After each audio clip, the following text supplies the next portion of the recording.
O áudio que vocês vão ouvir agora é parte do podcast Xadrez Herbal. Caso vocês queiram ouvir mais sobre esse assunto e outros temas de política internacional, é só ir em xadrezverbal.com. Passamos agora para o cheque, no qual eu e a Silvia daremos um peão pela nossa quebrada latino-americana.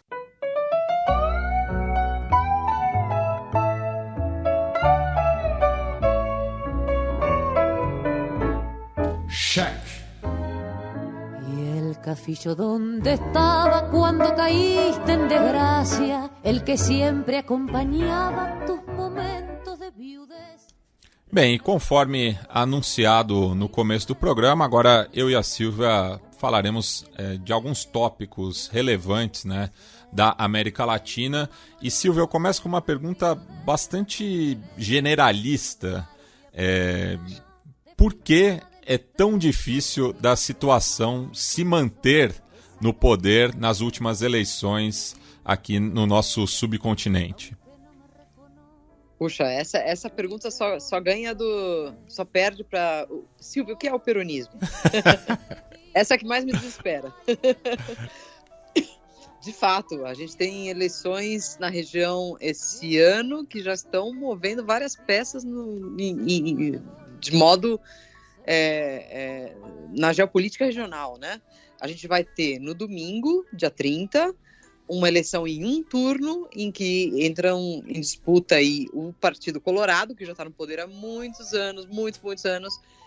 Só teve uma interrupção aí durante o governo do Fernando Lugo, que sofreu impeachment, um impeachment bastante polêmico também. Enfim, o próprio Fernando Lugo, que era um líder de esquerda, ia concorrer nessas eleições agora e foi impedido por conta de um problema de saúde. Então, os dois rivais nessa eleição de domingo são o tradicional Partido Colorado, que governa o Paraguai há décadas, apenas deixou de governar justamente quando o Lugo estava no poder.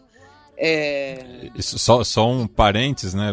O último presidente liberal, né, foi o Eusébio Ayala, que é o conhecido presidente da Vitória, porque foi na época da Guerra do Chaco, né? Isso há quase 90 anos. Exato. O Partido Colorado, inclusive, ele tem as suas próprias divisões internas, né? O atual presidente, Mário Abdo Benítez, que era tipo o próprio Bolsonaro chamava ele de meu irmão paraguaio. Ele está meio em guerra com essa ala do setor do Partido Colorado, que é representada pelo Santiago Penha, que disputa as eleições pelo Partido Colorado, que é um aliado, um apadrinhado do Horácio Cartes, que, por sua vez, é investigado por lavagem de dinheiro, corrupção, contrabando, no seu próprio país e fora, né? Ele não pode sair praticamente, porque ele é buscado pelos Estados Unidos. Enfim, a disputa está entre o Partido Colorado, na figura do Santiago Penha, que é da ala do Horácio Cartes, não da ala do Mário Abdo Benítez, atual presidente, e o Efraim Alegre, que é um candidato curioso no sentido de que ele não é ele propriamente de esquerda, porém ele fez uma aliança com o pessoal do partido do Fernando Lugo, o Frente Guaiçu, e é o próprio partido dele, que é o Partido Liberal Radical Autêntico. Ele é um homem de centro que conseguiu amealhar ali na sua terceira tentativa de chegar ao poder do Paraguai. Uma aliança interessante, assim, ou seja, tá competitiva essa eleição do Paraguai, no sentido que não sabemos, há pesquisas de um lado quanto do outro, dizendo que um é ganhador, o outro é ganhador, há uma campanha suja no ar, como a gente estava falando antes, podemos comentar mais, mas enfim, Efraim Alegre seria o representante da oposição e de uma promessa de uma mudança, talvez, na complicada política paraguaia. É a personificação do voto útil, né? Ainda mais pensando nessa particularidade das eleições paraguaias de não ter o segundo turno, né? É tudo ou nada. É decidido já no próximo domingo. É decidido no próximo domingo. Boa parte da eleição é por voto eletrônico, embora a disputa nas mesas ali dos fiscais, de fiscalizar a contagem, seja acirrada. Então a gente pode esperar qualquer coisa nessa noite de domingo, inclusive que dê certo, ou seja, que a gente tenha os resultados até as 20 horas do domingo. Se não, seria segunda-feira, enfim, para esperar tudo ser contabilizado, porque é metade eletrônico, metade papel. E junta tudo, conta. Mas isso é muito raro no Paraguai. Já isso é uma coisa típica, porque nas últimas eleições sempre se sabia, alguns dias antes, que um determinado candidato do Partido Colorado estava 20 pontos adiante, né? E agora a gente tem uma perspectiva de um resultado mais ajustado. Isso, cabe lembrar também, né, que o Efraim Alegre foi ministro, né, de obras públicas durante a presidência do Fernando Lugo, né, e que naquela ocasião também o seu partido compôs, né, junto com o Fernando Lugo, né, tem até a própria cisão, né, com o Federico Franco, que acaba assumindo a presidência após o impeachment que destituiu o Fernando Lugo em 2012.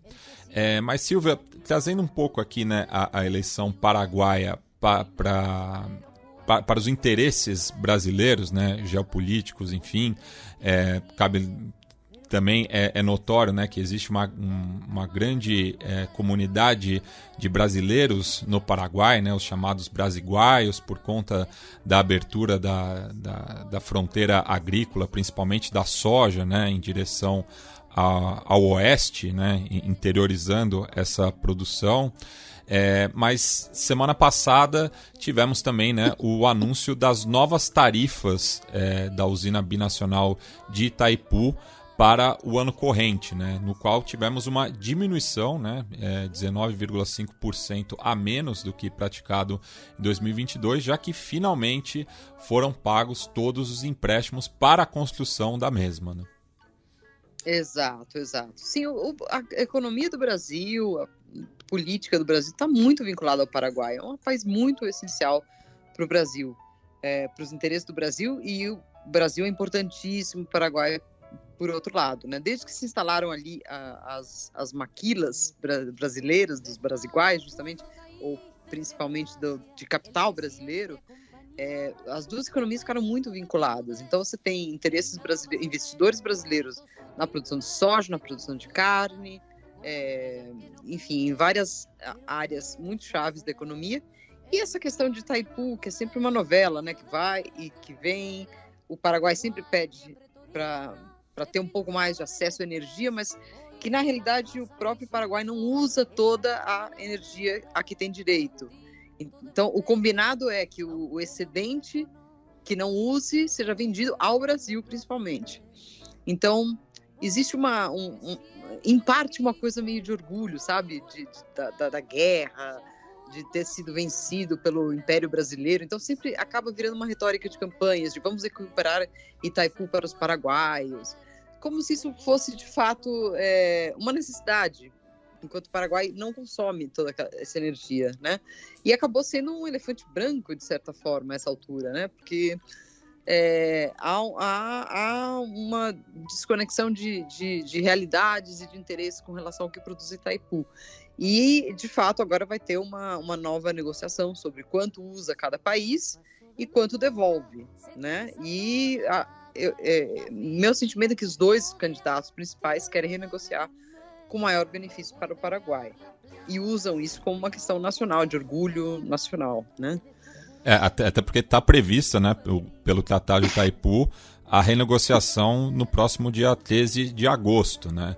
Lembrando que de 1984 a 2007, o Paraguai transferiu 85,7% da sua energia para empresas do outro lado da fronteira, né? E isso muitas vezes abaixo do valor de mercado. Então, por isso que essa retórica ganha muita força no Paraguai, né? Porque o acordo que foi feito há 50 anos não foi...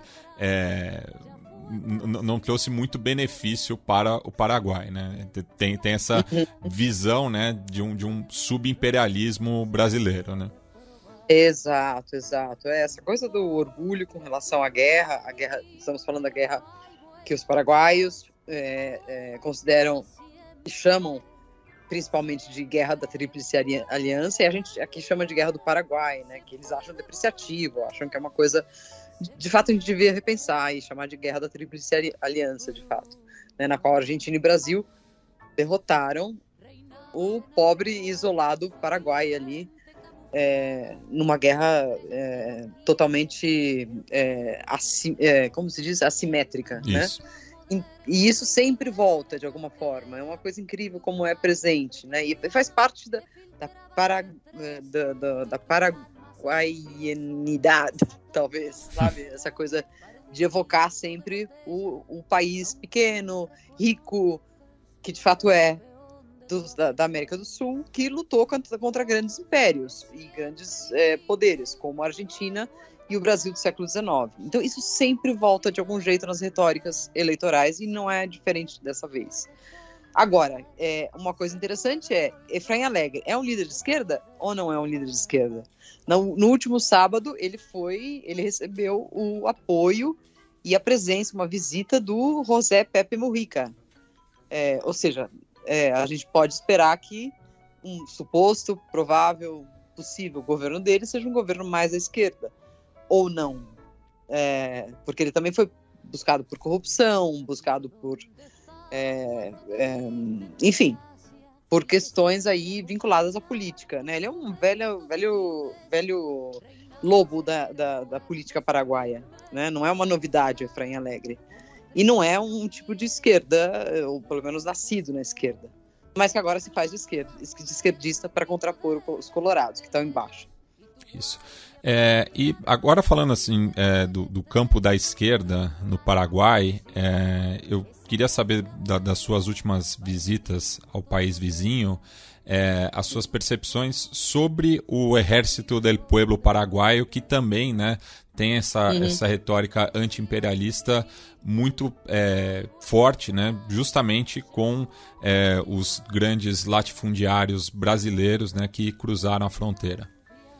Exato, é isso que eu um pouco eu estava tentando indicar, que entra esse discurso anti-imperialista entra na política dos dois lados. Cabe para os dois usar essa retórica anti-Brasil, que é uma coisa antiquada. Obviamente, qualquer governo brasileiro de hoje não tem nada a ver com a Guerra do Paraguai, mas há uma esperança de certa vingança, talvez, ou de certa reparação com relação ao que o Brasil e a Argentina causaram ao Paraguai naquela época, né? Isso é bastante claro. Sim, esquerda paraguaia e oposição paraguaia a esse governo é um capítulo bastante interessante. Das últimas vezes que eu estive lá, foi para cobrir justamente manifestações de rua. E você vai me dizer, mas manifestação de rua tem toda hora na América Latina, mas não tanto no Paraguai, Matias, porque justamente por causa dessa hegemonia do Partido Colorado, não é muito comum que os paraguaios saiam a reivindicar coisas como saem as pessoas no Chile, como saem as pessoas na Colômbia, até mesmo no Brasil.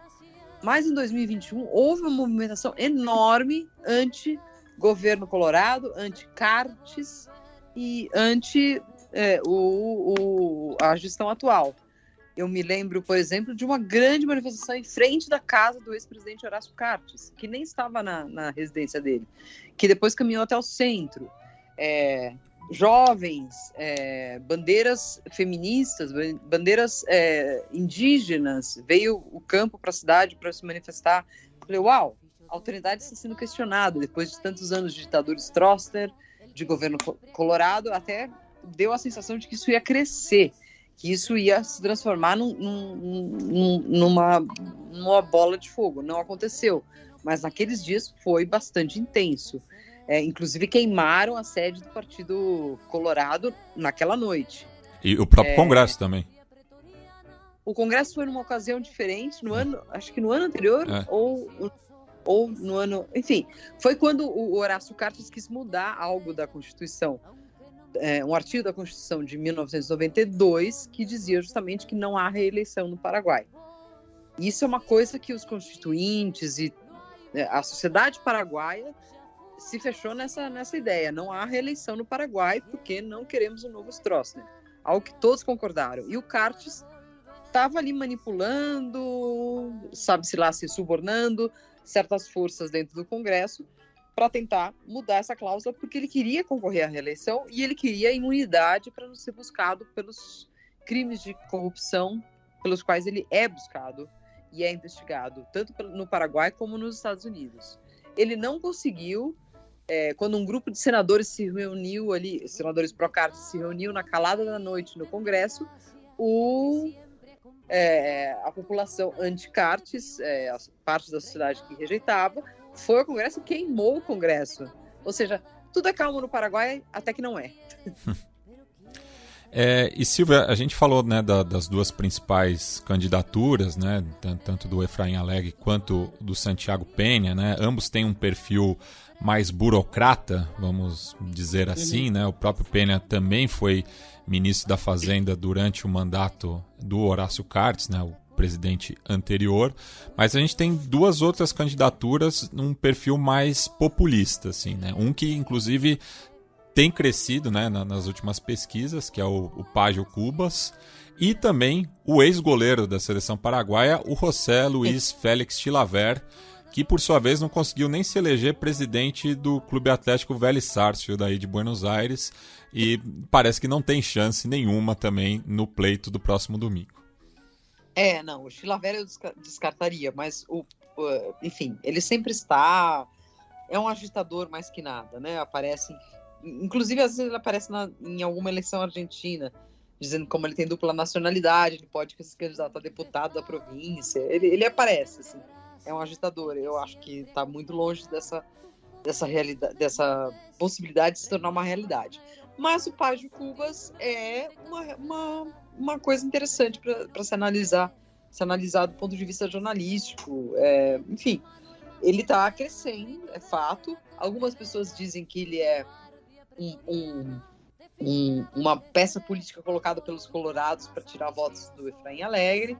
Enfim, tem um discurso bastante autoritário, ele é bastante nacionalista, e uma das propostas... Inclusive, o próprio nome dele é paraguaio, né? Págio é o apelido, né? Págio é meio... como se chama paraguaio, uma coisa super nacionalista. Inclusive, entre as suas principais propostas está a de expulsar todos os brasileiros que vivem no Paraguai. O que seria muito má notícia para certos seguidores e influenciadores do bolsonarismo que estão no Paraguai desde 8 de janeiro ou desde 1º de janeiro. Né? Alguns que se refugiaram ali, que se dizem refugiados, enfim. Existem conexões estranhas aí. Muitos brasileiros vivem aí, muitos interesses e conexões estranhas existem entre Brasil e Paraguai. E falando nessas conexões, né, você estava falando antes da gravação também sobre a presença dos marqueteiros brasileiros, né? Então eu queria que você tratasse um pouco de como, né, esse tipo de trabalho, né, enfim, que muitas vezes é freelancer, né, chegou ao Paraguai, quais têm sido as estratégias de campanha, né, dos principais candidatos. Sim. De fato, há um grupo de brasileiros ali fazendo uma assessoria informal para o Efraín Alegre, mas uma assessoria política e de imagem, né? Um deles é um cineasta que já trabalhou com o Evo Morales, já trabalhou na Venezuela, enfim, trabalhos bem direcionados para essa coisa, para esse fenômeno, esses movimentos de esquerda na região. Ele se chama Diego Lisboa, ele está lá fazendo um documentário sobre o Efraín e dando umas dicas, dando umas orientações de campanha, filmando muito o Efraín Alegre. A ideia é não só fazer documentário, mas também ajudar na campanha política. E com ele outros brasileiros que já trabalharam em outros países em campanhas de esquerda. O que aconteceu com esses brasileiros? Bom, os colorados ficaram sabendo desse grupo de brasileiros, sabiam da informalidade da relação com o Efraín Alegre e passaram a acusá-los de serem hackers e de estarem usando um imóvel que é de propriedade da mulher do Efraín Alegre. Esses brasileiros passaram a ser bastante criticados na internet, vítimas de fake news, enfim, chamaram justamente de hackers. O que não necessariamente, se eles fossem hackers, não seria necessário que eles fossem ao Paraguai. Eles podiam fazer daqui. Justamente. Né? daqui, de São Paulo, de onde for. Enfim, mas a campanha é forte. E o Horácio Cartes é proprietário de vários meios de comunicação, canais de televisão, de rádio no interior, do jornal La Nación paraguaio, que é dele, diferentemente do La Nación argentina.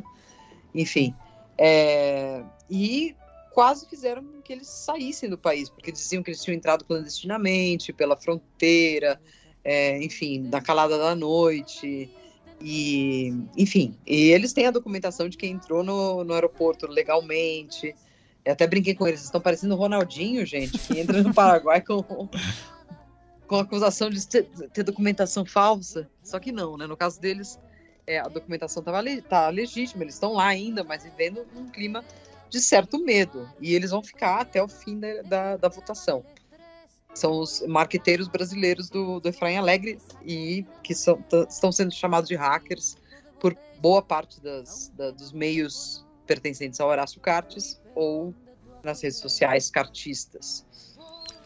Bem, lembrando também, né, que no próximo domingo, além, né, da eleição presidencial, também os paraguaios votarão por 17 governadores dos departamentos, 45 senadores e 80 deputados. Silvia, mais alguma observação sobre o Paraguai ou a gente pode seguir o nosso peão aqui pela quebrada latino-americana?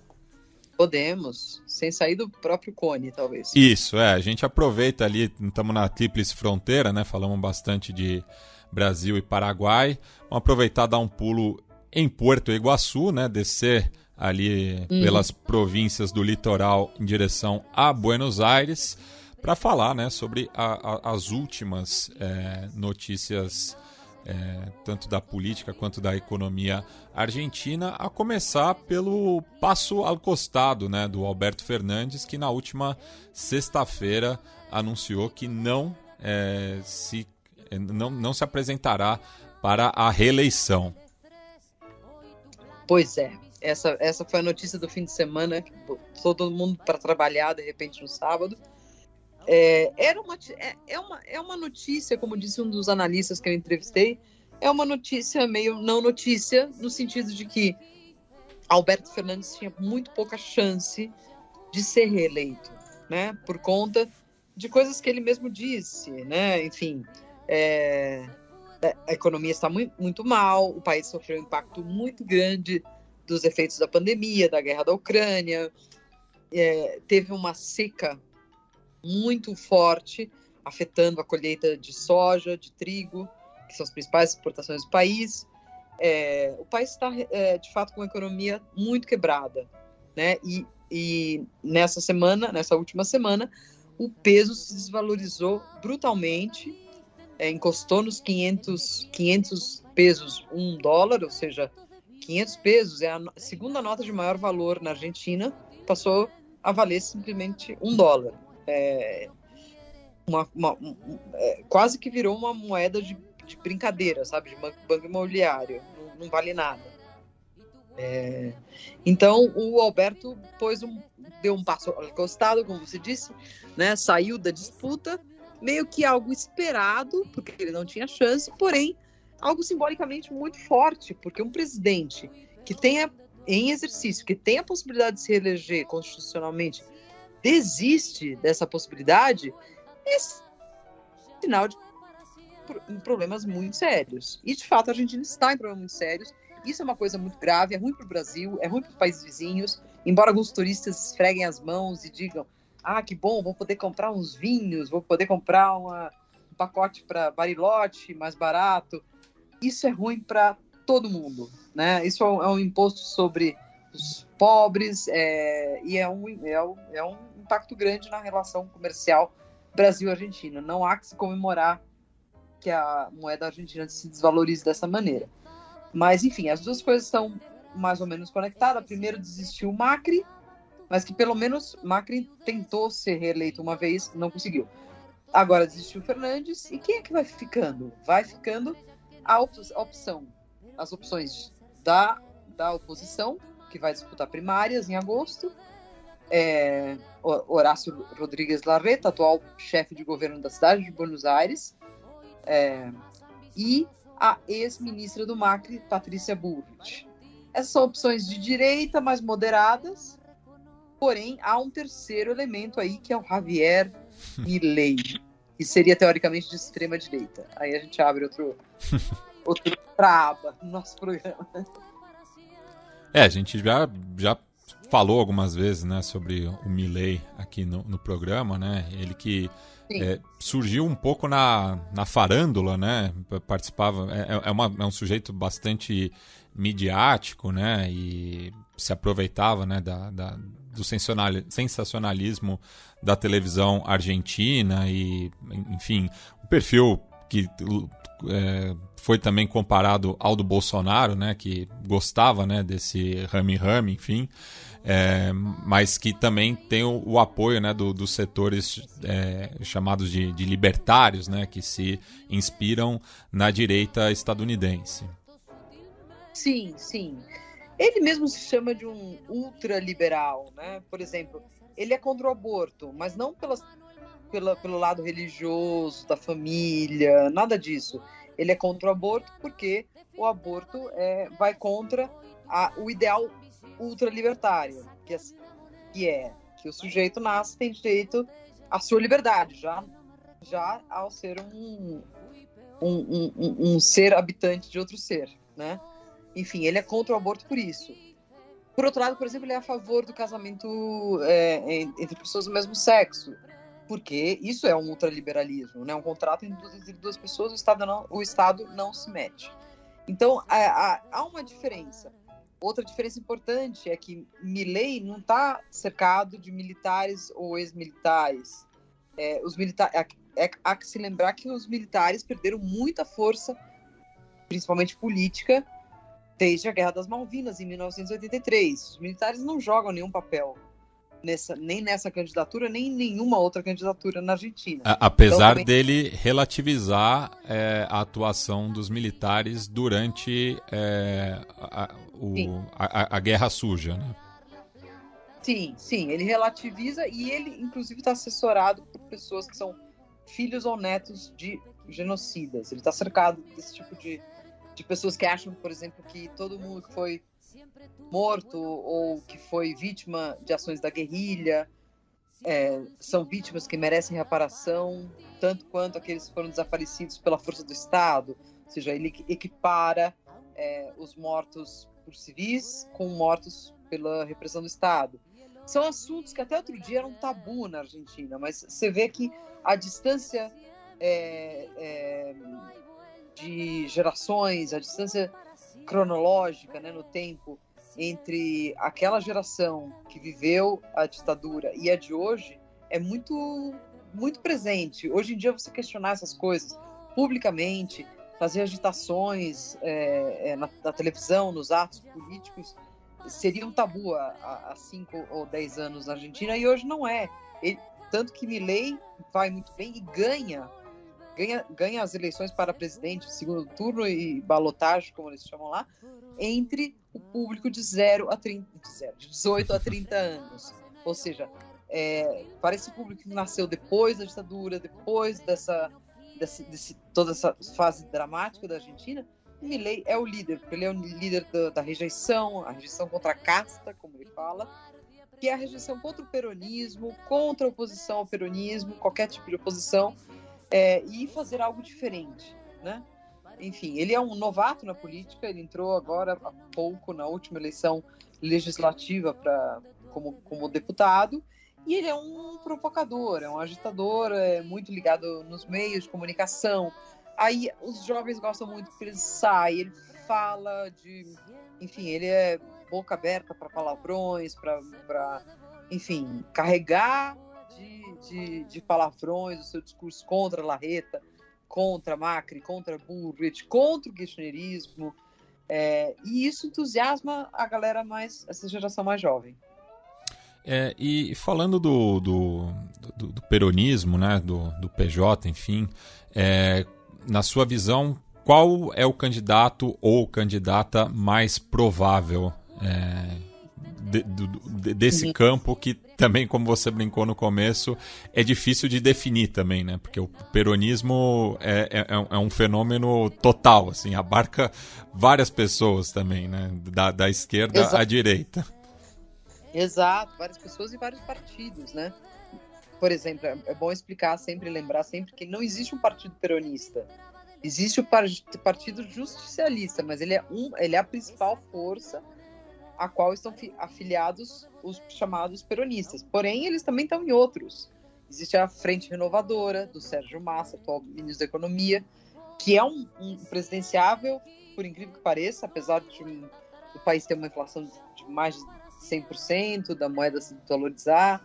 Ele é a pessoa que tá todo mundo olhando, a quem todo mundo está olhando agora na Argentina. E na semana passada também teve o anúncio, né, do Banco Central da alta da taxa de juros, que foi de 78% a 81%, justamente tentando conter a alta do dólar, que se provou ineficaz também.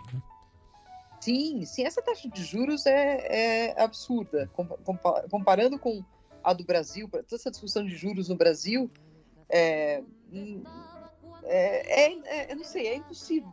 É impossível para um pequeno empresário, para um investidor, para alguém que viva olhando os créditos, necessitando de crédito, conseguir caminhar, né? É o que significa a hiperinflação, né? Como já dizem vários economistas, a hiperinflação significa você não valer a pena você sair para trabalhar.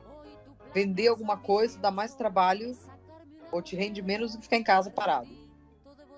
E é um pouco o que está acontecendo na Argentina. É muito triste isso. É muito... E o Sérgio Massa é o sujeito à frente de tentar manejar isso. É quem está tentando, fazendo intervenções, planejando congelamento de preços. Que a gente sabe que essas coisas não funcionam, ou funcionam a muito curto prazo.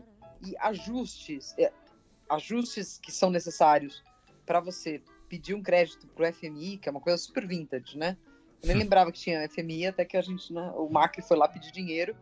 E que foi o calcanhar de Aquiles dele, né? Foi, em 2018, ele anunciou esse pedido de empréstimo de 56 bilhões de dólares e entregou essa dívida um pouquinho diminuída para o Alberto Fernandes, que conseguiu renegociar, baixar um pouco, replanejar os pagamentos, e agora o Sérgio Massa vai de novo a Washington pedir mais dinheiro por causa dessa crise atual. Ou seja, é uma encrenca enorme, e os peronistas estão metidos nisso porque eles são um governo. E não é tanto uma questão de quem vai ser o novo presidente, o novo presidenciável, se é um ou outro, e sim como que o peronismo atravessa isso. É uma eleição também de congresso, de manutenção de poderes regionais, enfim, é uma máquina muito pesada que, enfim, alguém tem que pôr a cara, né? Alguém tem que sair adiante, aparecer e comprar essa guerra. Alguns estão disponíveis para isso. O Sérgio Massa é um deles, o outro é o embaixador da Argentina no Brasil, Daniel Scioli, que já foi candidato. Depois tem outros nomes que aparecem, né? A Cristina gostaria muito que fosse, por exemplo, o Guado de Pedro, que é o ministro do interior, com quem o Alberto não fala. Incrível. Ele foi questionado outro dia: por que você não fala com o seu ministro? Não, a gente não precisa falar. Eu sou o presidente, ele é o ministro. Porque é um cristinista fanático, assim. Que é jovem, é do La Câmpora, enfim, tem um jeito cool de aparecer, é um pouco mais à esquerda que o Fernandes. Ele poderia ser um nome. Depois aparecem outros governadores regionais, Mansur, que já foi chefe de gabinete. Tem algumas opções, assim, mas os mais fortes seriam Scioli, Massa e o Guado de Pedro, nesse momento. Porém, tudo pode mudar. Eu fico lembrando da eleição passada, vocês devem lembrar também, quando justamente foi em maio que a Cristina, de repente, apareceu num vídeo nas redes sociais, num sábado de manhã, dizendo: eu não vou ser candidata a presidente, mas quem vai ser é o Alberto Fernandes. A gente nem lembrava direito do Alberto Fernandes. Ele tinha ido visitá-la na semana anterior e tinha pedido para ela, se ela fosse eleita, que ele queria ser talvez embaixador na Espanha. Imagina que loucura. Ela, não, tem outra tarefa para você. Ele que não se dava com a Cristina também, né? Porque era um homem de confiança do Néstor, mas até criava uma ciumeira, né? Totalmente. E como ele saiu da reeleição brigado com a Cristina, sem falar com a Cristina Meses, só em um ou outro evento público eles falavam. Ele anunciou essa decisão de barrar-se da disputa através de um vídeo enorme, uma falha de comunicação imensa. Um vídeo de 7,50 segundos, 7 minutos e 50 segundos. Enorme.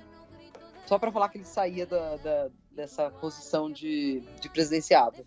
E nesse vídeo ele faz várias menções ao Néstor. Porque são 20 anos que o Néstor foi eleito, que o Néstor isso, várias imagens históricas dele abraçando o Néstor, e apenas uma imagem rápida, assim, dele saindo num discurso com a Cristina Kirchner na eleição passada. Sequer ela tem espaço para falar nesse vídeo, enorme. Bem, temos então eleição no Paraguai neste domingo, eleição na Argentina em outubro e, ao que tudo indica, teremos eleições na Venezuela em 2024, né, segundo o anúncio do Nicolás Maduro, mas sem data confirmada ainda, né? Enfim, tem 366 dias para essa eleição ser realizada, afinal é ano bissexto.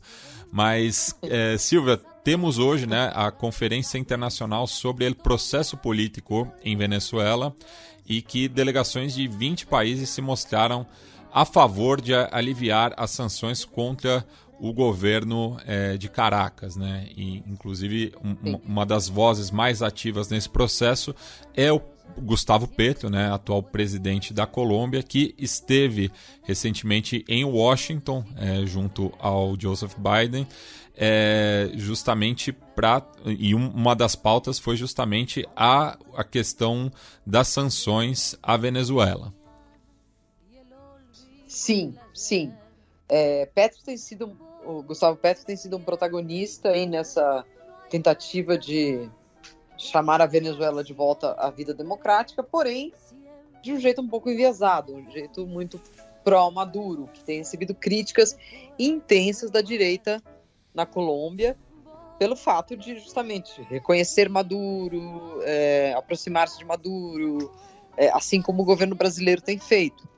É uma questão bastante chamativa, porque até outro dia o opositor Juan Guaidó, que tinha autoproclamado-se presidente encarregado, presidente interino da Venezuela, ele estava sendo apoiado pelo Brasil, pela Colômbia, pelos Estados Unidos e por muitos outros países. E ele meio que foi abandonado depois de vários erros de estratégia, vários equívocos na sua tentativa de redemocratizar o país, e ele agora está se anunciando como possível presidenciável para o ano que vem. Agora, ele tentou um movimento nesses últimos dias, que foi o de entrar na Colômbia para buscar um espaço nessa cumbre pela Venezuela, que está acontecendo em Bogotá, para tentar desqualificar a oposição ao Maduro, que está tentando negociar com o Maduro na chamada Mesa do México. Essa oposição não é a mesma oposição do Juan Guaidó. Ou seja, mais uma vez, cobrindo Venezuela há tantos anos, falando com esses opositores, a gente sente que é realmente muito difícil fazer oposição ao Maduro. No final, o chavismo ganha. É uma coisa muito triste do ponto de vista de que não há eleições livres nesse país, e ao mesmo tempo, um pouco que eles merecem, sabe? Não há maneiras de chegarem a um candidato único. Então há várias versões para explicar por que Guaidó ficou menos de 24 horas em Bogotá. Teve que sair quase que imediatamente. Guaidó disse que houve perseguição política, que a influência, as decisões autoritárias do Maduro já chegaram à Colômbia. que já tomaram a oposição venezuelana na Colômbia e que ele foi expulso do país. Aí, Migrações de Colômbia diz, não, ele não foi expulso, foi um procedimento necessário porque ele entrou ilegalmente no país, porque de fato ele entrou de carro, depois caminhando pela fronteira, do mesmo modo que ele tinha entrado em Cúcuta quando houve o tal do Concerto para a Paz, que foi um dos fracassos que ele coleciona, né? Enfim. Lembrando que as fronteiras foram reabertas justamente após a eleição do Petro, né? Sim, as fronteiras foram reabertas, mas isso não significa que você não tenha que mostrar o seu passaporte. Não, só para mostrar também a conjuntura, né, política dessa reaproximação de Bogotá e Caracas, né? Porque naquela ocasião a fronteira estava fechada, né? Naquela ocasião ela estava fechada e inclusive o Guaidó entrou na Colômbia pelas chamadas trochas, que são caminhos. Eu atravessei uma vez pelas trochas com a polícia da Colômbia. É um negócio assustador, assim. O que acontece ali é tipo fronteira Estados Unidos-México.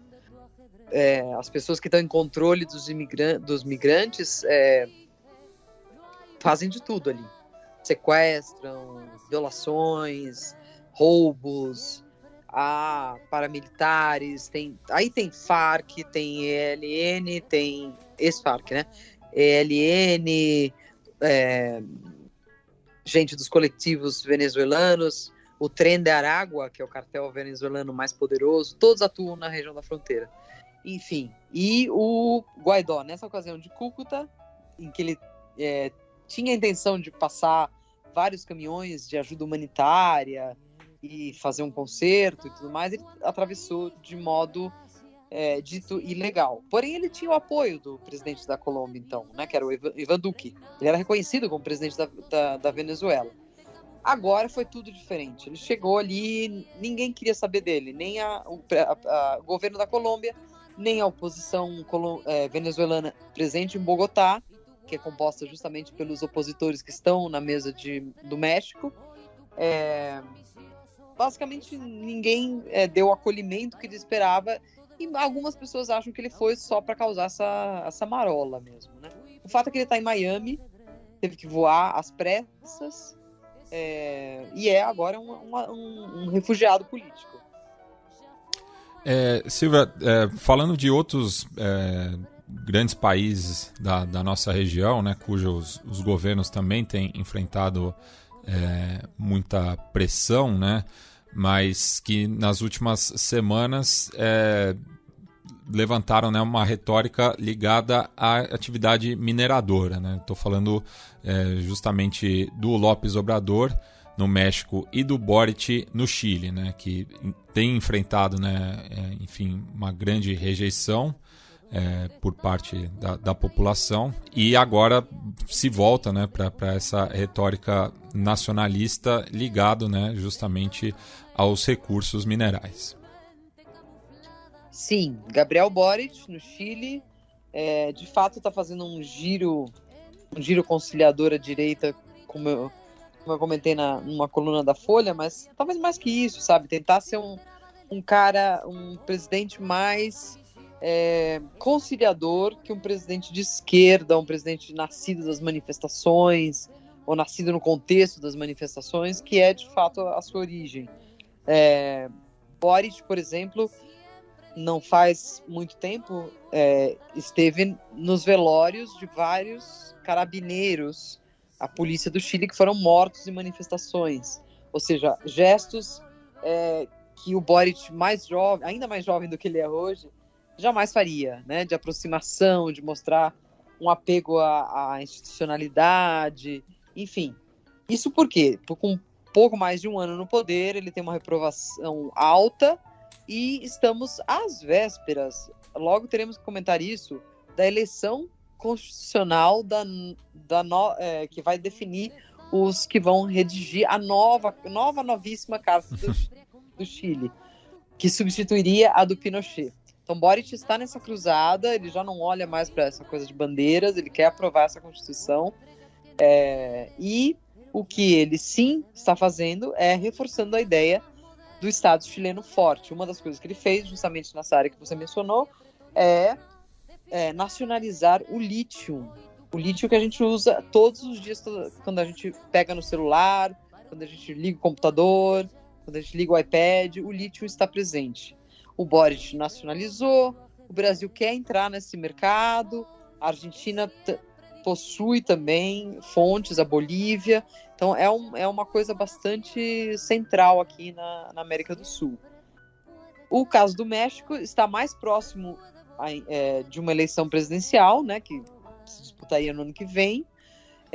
A força política do López Obrador hoje em dia é a predominante, ou seja, poderia ser tanto Marcelo Ebrard, atual chanceler, como a Cláudia Sheinbaum, que é a chefe de governo da Cidade do México. São os presidenciáveis mais à tona, assim. Mas o próprio López Obrador está bastante desgastado internamente. Lembrando que no México não tem reeleição, né? Esse é um dos pilares da Revolução Mexicana, ter colocado na Carta Constitucional que não há reeleição. Os mandatos são enormes, são de 6 anos, é o maior, acho, da América Latina. E o López Obrador é uma figura muito curiosa de se analisar, porque ele é muito popular. E ele tem um discurso que cada vez mais beira o esotérico barra autoritário, tem vários problemas de liberdade de expressão no México, tem níveis de violência que a gente não tem ideia, né? Isso que o Boric está dizendo, falando, defendendo. O Chile tem 5 mortos para cada 100 mil habitantes. O México tem 26.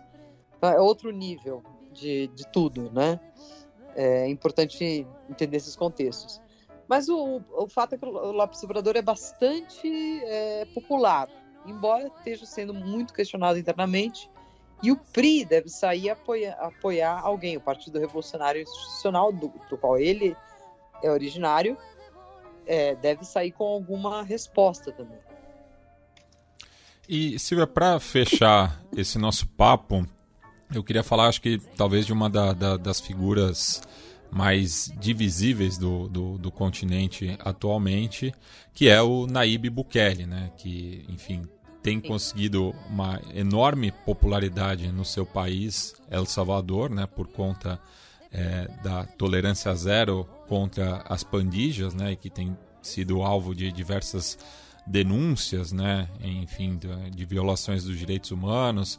A gente, tanto nós quanto você, repercutimos, né, a saída do periódico El Faro do país, instalando sua redação na Costa Rica, né, porque enfim, é o único meio de grande circulação que não está ao lado do governo, né?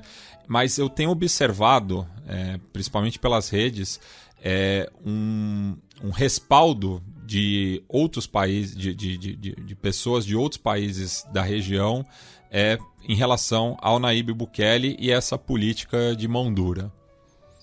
Exato. Não, ele não só é muito popular nos próprios, como ele é muito popular entre a direita latino-americana, né? Ele um pouco está ocupando o lugar que era talvez, ou que frequentou talvez o Bolsonaro, o Trump, no imaginário dessa direita, né?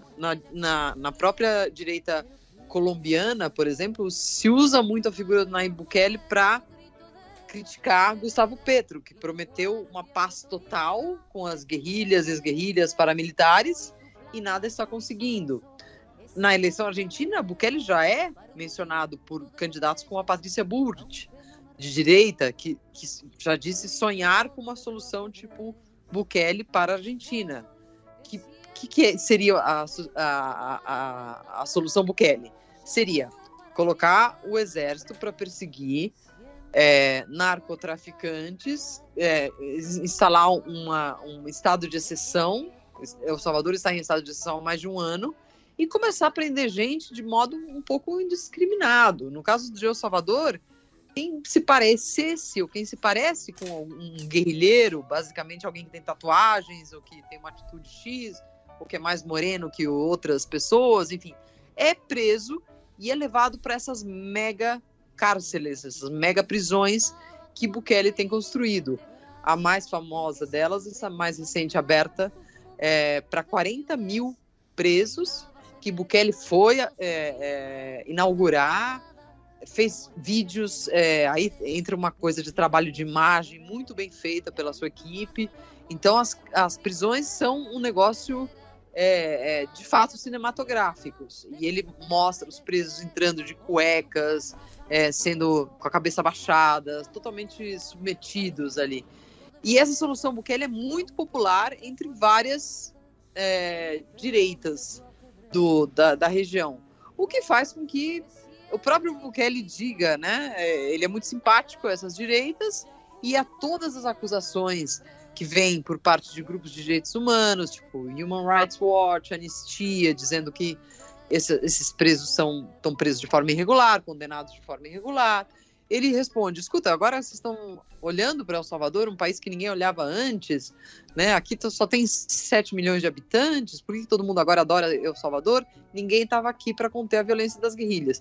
E, de um certo modo, ele está certo, porque, de fato, essa violência vem ocorrendo desde a guerra civil dos anos 80. E ninguém, de fato, conseguiu resolver, nem o Arena, que é o partido tradicional, que apoiava a ditadura nos anos 80, nem a Frente Liberal Farabundo Martí, né, que governou depois com seu braço político e está agora enroladíssima com a justiça, sendo julgada por corrupção. Então, de fato, ele tem certa razão. Ele é o resultado da política do enojo, da raiva contra o comandante, da qual Javier Milei, na Argentina, é um representante. Bem, Silvia, agradeço mais uma vez a participação, né? Como falamos no começo, que seja a primeira de muitas, né? Agora que você faz parte aqui da nossa equipe.